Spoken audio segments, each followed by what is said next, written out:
Hello friends, எம்சிஎக்ஸில் இருக்கக்கூடிய gold மினியோடைய movement இன்றைக்கி எப்படி மூவ் ஆகிறதுக்கு வாய்ப்புகள் இருக்குது அப்படிங்கிறதை பற்றி பார்க்கலாம். அதுக்கு முன்னாடி நம்ம சேனல் இன்னும் சப்ஸ்கிரைப் பண்ணாமல் இருந்தீங்கன்னா சப்ஸ்கிரைப் பண்ணிக்கோங்க. பெல் ஐக்கானையும் ப்ரெஸ் பண்ணி வச்சிங்கன்னா நம்ம ரெகுலராக கொடுக்கக்கூடிய அப்டேட்ஸ் உங்களுக்கு இம்மீடியட்டாக கிடச்சிட்ருக்கோம். நம்ம இன்றைக்கி மூவ்மெண்ட் பார்க்குறதுக்கு முன்னாடி ப்ரீவியஸாக இப்போ ஃப்ரைடே என்ன பார்த்துருந்தோம் அப்படின்னா, ப்ரைஸ் இந்த பாட்டம் ரிஜெக்ஷன் பண்ணிகிட்டு இருந்துச்சு. அதாவது இது டே சார்ட் நான் எடுத்துருக்கிறது. டே சார்ட் படி ப்ரைஸ் இந்த பாட்டமில் ஒரு ரிஜெக்ஷன் நடந்துச்சு. ரிஜெக்ஷன் ஆகிட்டு மேலே ப்ரைஸ் ட்ராவல் ஆகிட்டு இருந்துச்சு. நம்ம என்ன பார்த்துருந்தோம் அப்படின்னா, அங்கேருந்து மேலே ப்ரைஸு மேலே போனாலுமே செல் ஆப்பர்ச்சுனிட்டி கிடைச்சா செல்லுக்குள்ளே போகலாம் அப்படின்னு சொல்லி எதிர்பார்த்துருந்தோம். ஏன்னா ப்ரைஸ் இன்னும் பைக்கு கன்வெர்ட் ஆகலை. அதனால் செல் சைடு கிடைக்கக்கூடிய ஆப்பர்ச்சுனிட்டிஸ் மட்டும் நம்ம யூஸ் பண்ணலாம், பையாக முடிஞ்ச அளவுக்கு அவாய்ட் பண்ணிக்கலாம் அப்படின்னு எதிர்பார்த்துருந்தோம்.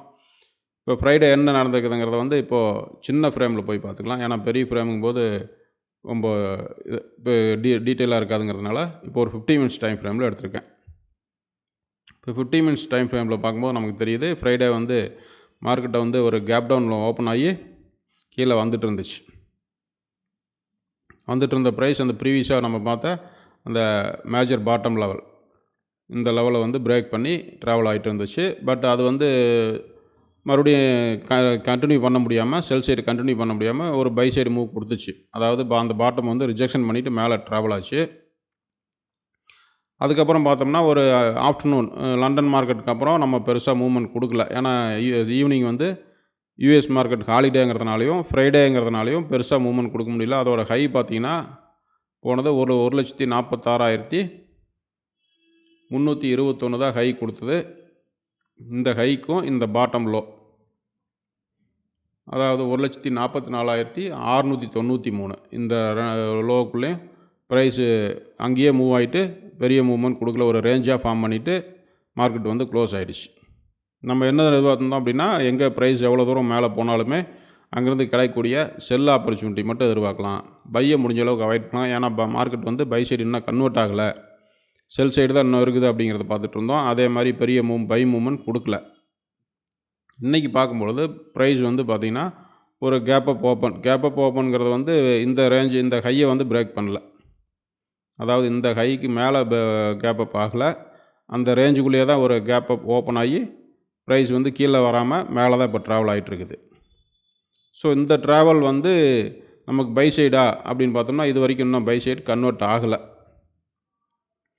நமக்கு இன்னும் செல் சைடு தான் இருக்குது. அது என்ன எப்படி கிளியராக பார்க்கலான்னா, இப்போ இருக்கக்கூடியதுமே ஒரு செல் ஏரியா தான். இந்த லெவலுமே இப்போ பாருங்கள் ஒரு செல் சைடு திரும்பிட்டுருக்கு. இது ட்ராவல் ஆகிறதுக்கும் வாய்ப்புகள் இருக்குது. இது இங்கேருந்து டைரெக்டாக கீழே வர்றதுக்கு வாய்ப்புகள் இருக்குது. அல்லது இங்கேருந்து மறுபடியும் மேலே ட்ராவல் ஆகிட்டு இந்த லெவல்,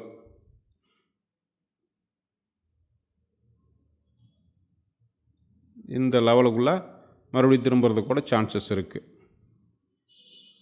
இங்கேருந்து செல் சைடு மூவ் ஆகிறதுக்கு கூட வாய்ப்புகள் இருக்குது. அதனால் நம்ம எந்த இடத்துல ஒரு செல் என்ட்ரி எடுத்தாலுமே ஸ்டாப் லாஸு கிளியராக மெயின்டைன் பண்ணிக்கணும். ஏன்னா இந்த இடமெல்லாம் பார்த்திங்கன்னா சின்ன சின்ன மூவ்மெண்ட் கொடுத்துட்டு செல்லாக ஆரம்பிச்சிடும்.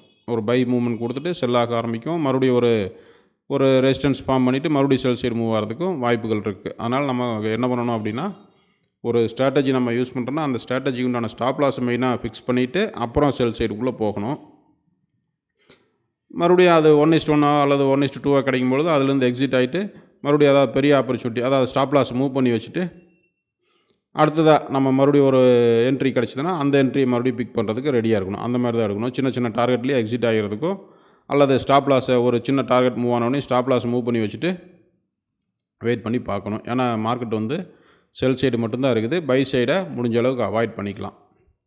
நம்ம அடுத்த மூவ்மெண்ட் ஏதாவது ஒரு பெரிய மூவ்மெண்ட் கொடுத்த பிறகு நம்ம அடுத்த நெக்ஸ்ட் வீடியோ நம்ம அப்லோட் பண்ணலாம். அதுலேயும் பார்த்து நம்ம ஒவ்வொரு மூவ்மெண்ட்டாக பார்த்து என்ட்ரிக்குள்ளே போய்க்கலாம். தேங்க்யூ.